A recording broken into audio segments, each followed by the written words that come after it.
هل صناعة الأثاث في مصر بتلبي احتياجات المصممين؟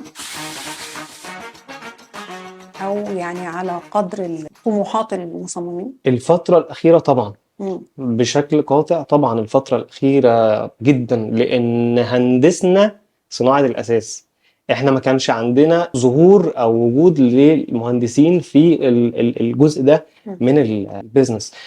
عندنا في بعض الأوقات بتلاقي إن المقاول، كان زمان المقاول في مجالنا احنا هو المتصدر.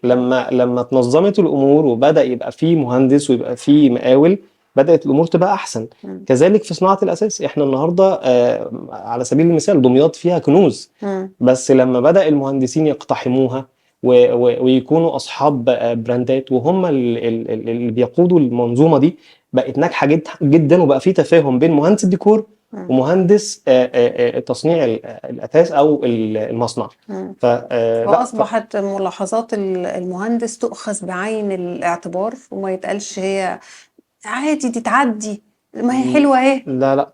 تؤخذ، وبقى المهندس يفهم مهندس، او السيلز مان هنا مم. فاهم ان هو بيتعامل مع مهندس. فاحنا لو هندسنا كل حاجه في الحياه، مش لازم هندسه معماريه او كده، بس احنا لو هندسنا اكتر حاجات بنحتاجها في الحياه، هتلاقي الامور ماشيه كويس جدا، وهتلاقي البيزنس ماشي كويس جدا.